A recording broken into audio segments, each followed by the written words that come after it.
Estamos de volta aqui com nossas aulas,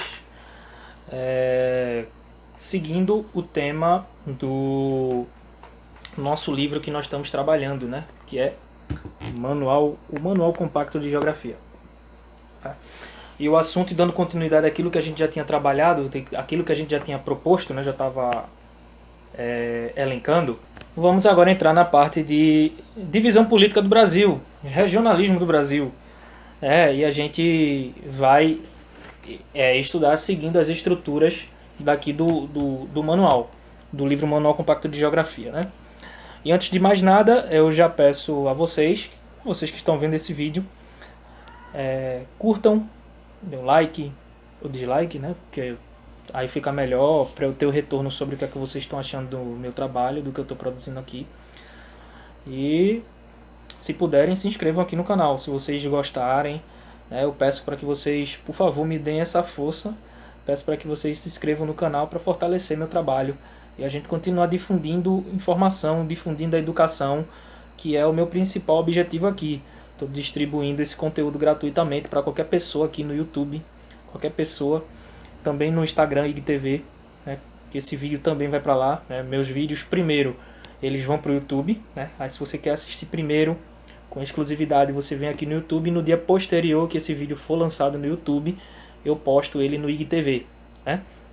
E tem muita coisa bacana para vindo aí para vocês, gente. Tem aí a jornada de geopolítica, enfim. Tem muita coisa boa aí que vai estar chegando aí para vocês, né?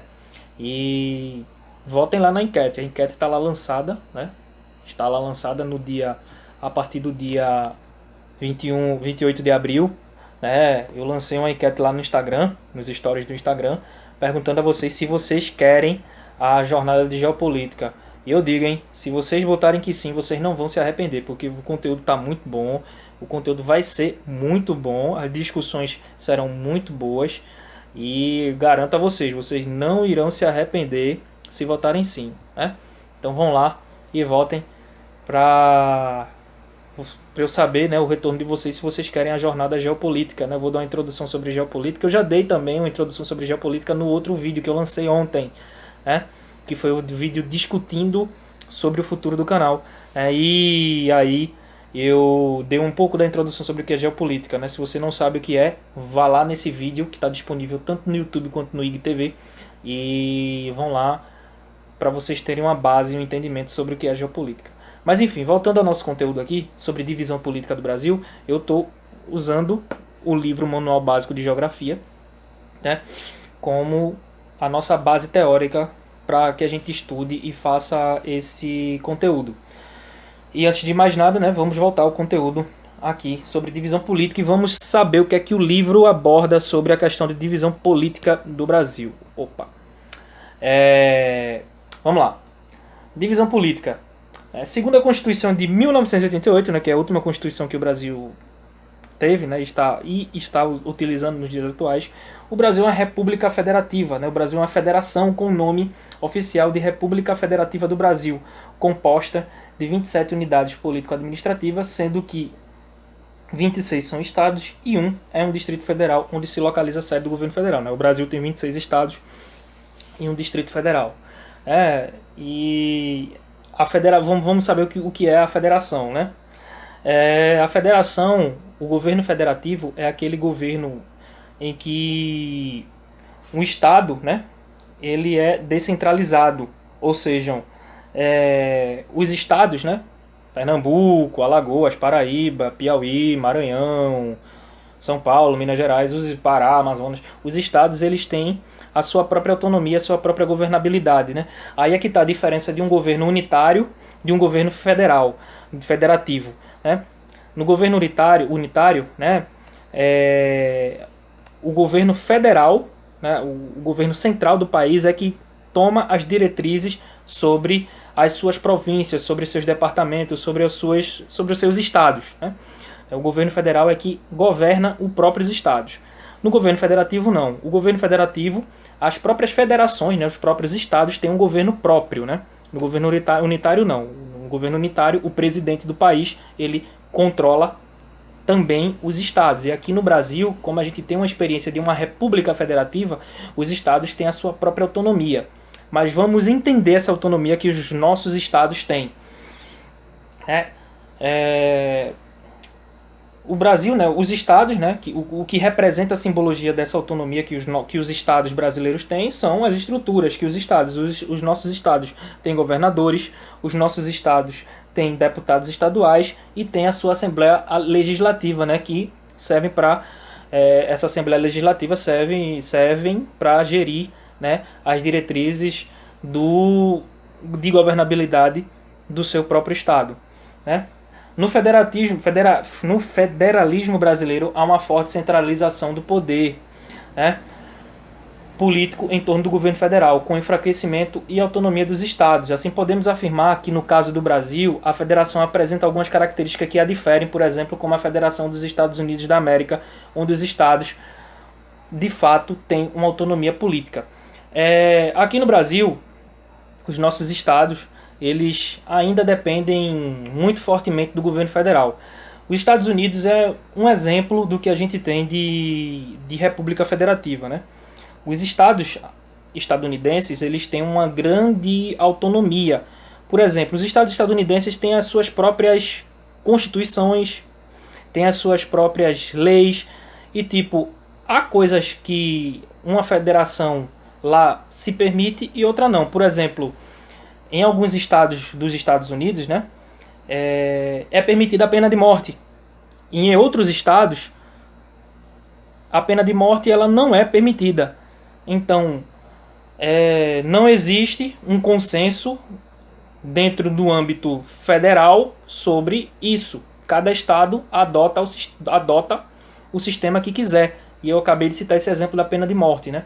Aqui no Brasil, como apesar de ser uma república federativa, esse tipo de atitude, esse tipo de conjectura de lei tem que ser uma lei a âmbito federal. Ou seja, se for adotada, por exemplo, aqui a pena de morte, essa pena valerá para todos os estados e não apenas para um e para outro.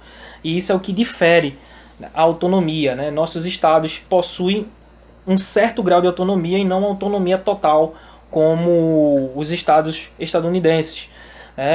E isso vai de conta por conta de questões da Constituição, enfim, é questão constitucional brasileira. Mas isso não descaracteriza os nossos estados de não serem unidades federativas.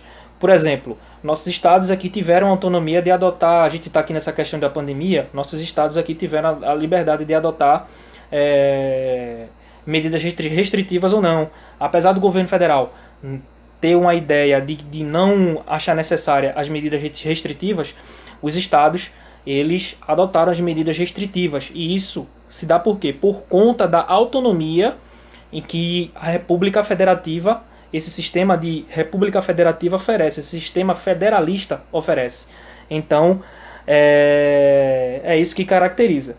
Outra informação importante que a gente tem aqui. O Brasil possuiu uma federação nos moldes da existente nos Estados Unidos. E isso ocorreu durante a República Velha, que foi entre 1889 e 1930. Nesse período, os estados brasileiros, naquela época eram províncias, né? Os estados brasileiros eles tinham mais autonomia. Mas logo após a Revolução ou o golpe de Getúlio Vargas,